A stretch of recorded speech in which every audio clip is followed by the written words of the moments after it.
Hello friends, चलो आज के इस वीडियो में बताने जा रहे हैं ब्लड। अगर वीडियो पसंद आए तो प्लीज चैनल को सब्सक्राइब करें। देखो, ब्लड जो होता है ये होता कैसा है।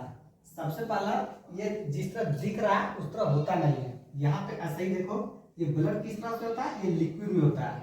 ब्लड फ्लो कहाँ पे करता है, तो ये आर्टरी में फ्लो करता है। अब ब्लड जो होता है इसको देखो ध्यान से, ठीक है। ये ब्लड इस तरह से होता है। अब इस तरह से ब्लड होता है, तो ब्लड का जरूरत क्या होता है।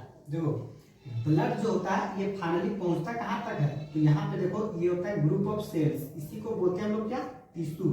तो ये टिश्यू जो होता है इसको जीवित रहने के लिए, यानी कि ये सभी जो सेल्स होता है इसको जीवित रहने के लिए ये एक मीडियम होता है। अब किस चीज का मीडियम होता है, तो ध्यान से देखो, यहाँ पे करता क्या, ये ब्लड से ले जाता क्या, जो होता है एसेंशियल सब्सटेंसेस, जैसे कि मान लो न्यूट्रिएंट्स है, ठीक है, या तो फिर ऑक्सीजन है। तो ये सभी जो उसको जरूरत है वो क्या करता है, यहाँ तक उसको पहुंचाने के काम करता है। दूसरा देखो, इसी मीडियम से क्या करता है, जो अनयूजफुल सब्सटेंसेस है जैसे कार्बन डाइऑक्साइड, इसको ये क्या करता है, बाहर ले जाने के काम करता है। तो एक जो होता है ब्लड होता है, और दूसरा जो होता है इसको हम लोग बोलते हैं टिश्यू ने लिम्फ बोलते हैं, ठीक है। तो लिम्फ के विषय में बाद में देखेंगे, आज सिर्फ हम लोग देखेंगे ब्लड, ठीक। तो यहाँ पे ये इंट्रोडक्शन था। अब देखो ब्लड का मेन जो सवाल बनता है, इसको देखो। ब्लड सबसे पहला जो होता है ये दो पार्ट्स में मेन डिवाइड होता है। एक जो होता है इसको बोलते हैं प्लाज्मा, ठीक है, जो कितना परसेंट भाग ले लेता है, तो ये 55% भाग ले लेता है, ठीक है। इसमें भाग ले लेता है, तो इस ब्लड में 55% हिस्सा कौन ले लेता है, प्लाज्मा। और दूसरा तरफ जो होता है इसको बोलते हैं फॉर्म्ड एलिमेंट, जो कि कितना ले लेता है, ये 45% हिस्सा ले लेता है, किसमें, तो इस ब्लड में ले लेता है, ठीक।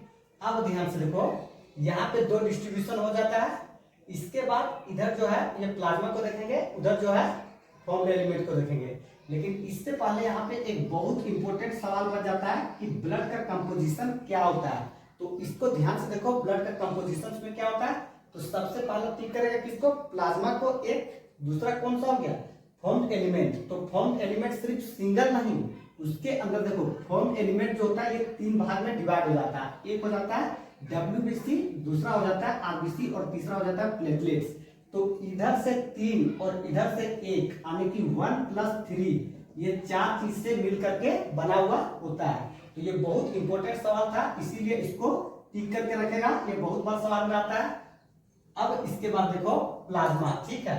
प्लाज्मा जो होता है ये आगे फिर इसके अंदर कंपोजिशन होता है, किस चीज का, तो वाटर का। वाटर जो होता है ये कितना परसेंट ले लेता है, यहाँ पे 90 से 92% जो होता है ये प्लाज्मा में क्या होता है, तो वाटर होता है, ठीक। और प्रोटीन जो होता है ये 6 से 8% क्या होता है, प्रोटीन होता है, किसमें, ये प्लाज्मा में होता है, ठीक। अब ध्यान से देखो, यहाँ पे एक बहुत इंपॉर्टेंट होता है कि प्लाज्मा के अंदर अगर क्या प्रेजेंट होगा, ये फैक्टर प्रेजेंट होगा, तो इसको हम लोग बोलेंगे क्या, देखो ध्यान से, ठीक है। यहाँ पे एक तो प्रेजेंट है, लेकिन किस फॉर्म में है, इनएक्टिव फॉर्म में, ठीक है। और दूसरा में अगर ये फैक्टर प्रेजेंट नहीं रहता, ठीक है, तो इसको हम लोग बोलते हैं सीरम। तो इसका डेफिनेशन बहुत बार आ जाता है कि सीरम क्या होता है, तो वैसा प्लाज्मा जिसमें प्रोटीन फैक्टर क्या होता है, अपसेट होता है, इसी को हम लोग बोलते हैं क्या, सीरम, ठीक है।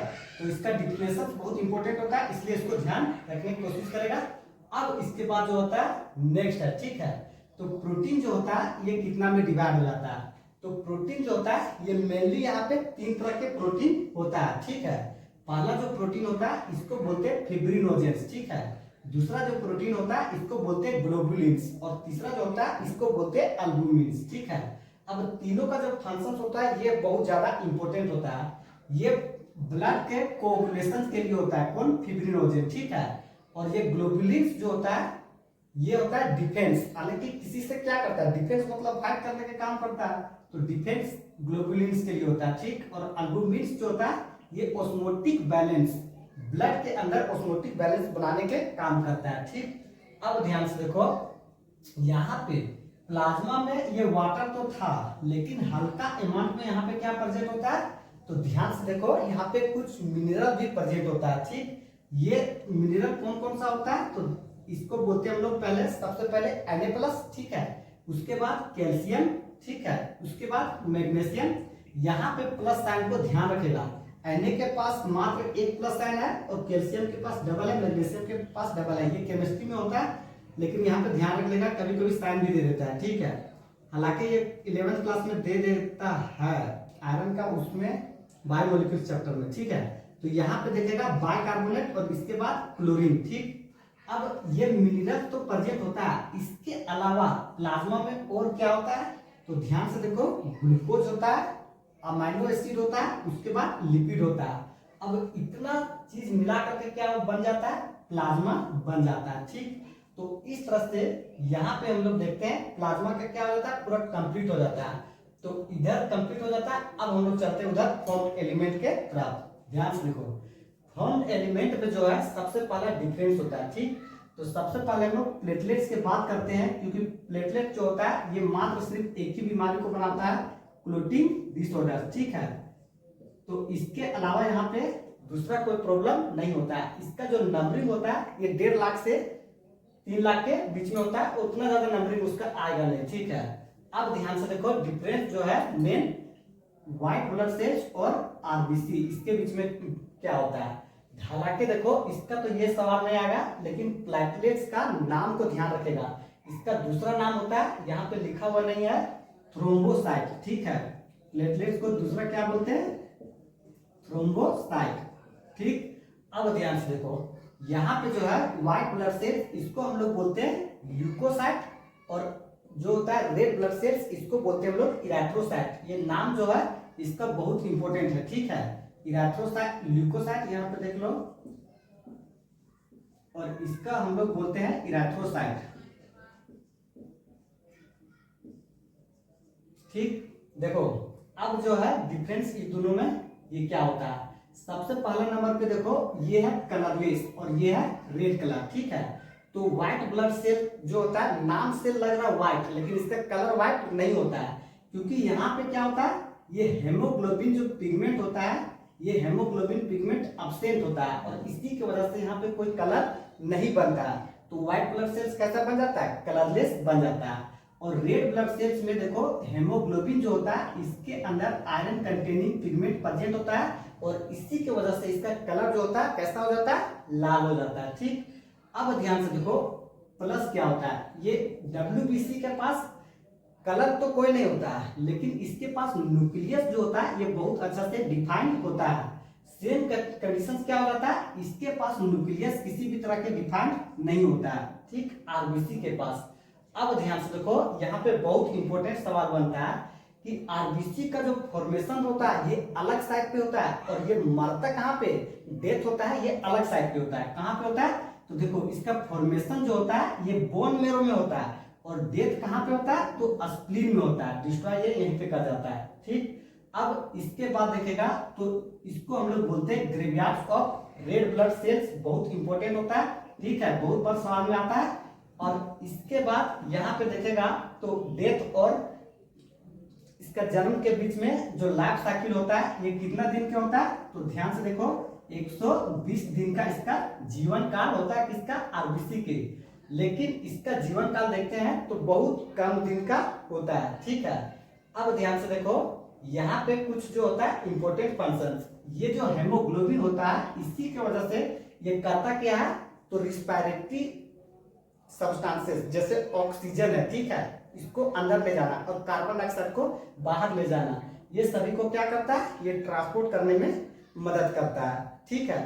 अब इसके बाद इसका देखेगा नंबरिंग, तो नंबरिंग जो होता है ये इसका बहुत ज्यादा हो जाता है, ये 5 मिलियन से 5.5 मिलियन हो जाता है आरबीसी, जबकि ये जो होता है डब्ल्यूबीसी ये 6000 से 8000 हो जाता है।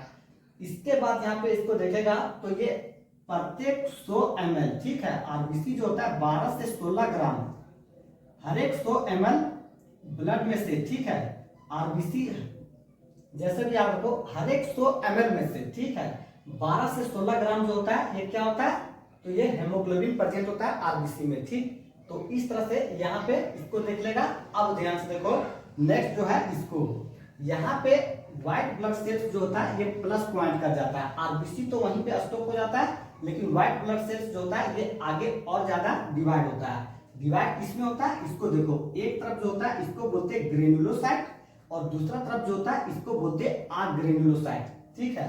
तो ग्रेनुलोसाइट जो होता है ये आगे डिवाइड हो जाता है, एक को बोलते हैं हम लोग न्यूट्रोफिल्स, दूसरा बोलते हैं इओसिनोफिल्स, इसको बोलते हैं बेसोफिल्स। तो न्यूट्रोफिल्स जो होता है ये सबसे ज्यादा परसेंटेज में कवर करता है, 60 से 65% कवर करता है, ठीक है। बेसोफिल्स जो होता है ये सबसे कम होता है, 0.5% से 1% ये कवर करता है, और 2 से 3% जो होता है ये कौन हिस्सा ले लेता है, तो ध्यान से देखो इओसिनोफिल्स ले लेता है। अब देखो इसका फंक्शन जो होता है ये बहुत इंपॉर्टेंट हो जाता है। यहाँ पे ये जो होता है सीक्रेट करता है, हिस्टामिन को सीक्रेट करता है, ठीक है, और इसके बाद सेरोटोनिन, ठीक है, और इसके बाद हेपारिन, ठीक है। और यहाँ पे बेसोफिल्स जो होता है ये इन कर देता है अपना रोल को, ठीक है, और कहलाता क्या है, इन्फ्लामेटरी रिएक्शन, यानी कि ये एलर्जी के प्रॉब्लम से रिलेटेड होता है, ठीक। अब देखो इओसिनोफिल्स ये जो होता है ये करता क्या है, तो इन्फेक्शन को रेजिस्ट करने के काम करता है। फंक्शन इसका बहुत इंपॉर्टेंट था, ध्यान रखेगा। अब न्यूट्रोफिल्स जो होता है ये अकेले तो कोई फंक्शन परफॉर्म नहीं करता है, लेकिन न्यूट्रोफिल्स जो होता है ये मोनोसाइट जो यहाँ पे होता है डिवाइड किसके अंदर, अग्रेनुलोसाइट के अंदर। तो मोनोसाइट के साथ मिल करके ये न्यूट्रोफिल्स और मोनोसाइट ये दोनों कंबाइन करके कहलाता क्या है, फेगोसाइटोसिस। और ये फेगोसाइटोसिस जो कहलाता है ये इसमें कितना परसेंट ले लेता है, तो 6 to 8% ले लेता है, कौन, मोनोसाइट और न्यूट्रोफिल्स, और कहलाता है फेगोसाइटोसिस। ये किसी भी ऑर्गेनिज्म को अगर कोई बॉडी में इंटर कर रहा है तो उसके साथ क्या करता है, ये फाइट करने के काम करता है, डिस्ट्रॉय करने के उसको काम करता है, ठीक। इसी को बोलते हैं, यहाँ पे लिख लेगा फेगोसाइटोसिस, मोनोसाइट और न्यूट्रोफिल्स। इसके बाद देखो ये लिम्फोसाइट है, ठीक है। तो लिम्फोसाइट नाम से ही पता चल रहा है ये क्या करेगा, सेल्स को बनाएगा, बी सेल्स, ठीक है, बी लिम्फोसाइट, दूसरा टी सेल्स, ठीक है। बी लिम्फोसाइट, टी लिम्फोसाइट ये रिस्पॉन्सिबल किसके लिए होगा, तो इम्यून सिस्टम के लिए, इम्यून सिस्टम के लिए रिस्पॉन्सिबल होता है, उसी को स्ट्रॉन्ग करने का काम करता है। अब इसका फंक्शन जो है इओसिनोफिल्स का, इसको थोड़ा सा देख लेगा, ठीक है। ये इन्फेक्शन को रेजिस्ट करने के काम करता है, इन्फेक्शन रेजिस्ट करने के काम करता है। इसके बाद जो है ये एलर्जिक रिएक्शंस, ठीक है, तो यहाँ पे शॉर्ट में लिख देते हैं IgE, ठीक है, यही रिस्पॉन्सिबल होता है इसके लिए, तो एलर्जी के प्रॉब्लम के लिए। तो इस तरह से यहाँ पे ब्लड जो होता है ये पूरा तरह से कंप्लीट हो जाता है। अब जो नेक्स्ट है उसमें हम लोग देखेंगे ब्लड ग्रुप और RH ग्रुप, वो भी कंप्लीट हो जाएगा। तो चलो करते हैं वीडियो को एंड, ऑल द बेस्ट।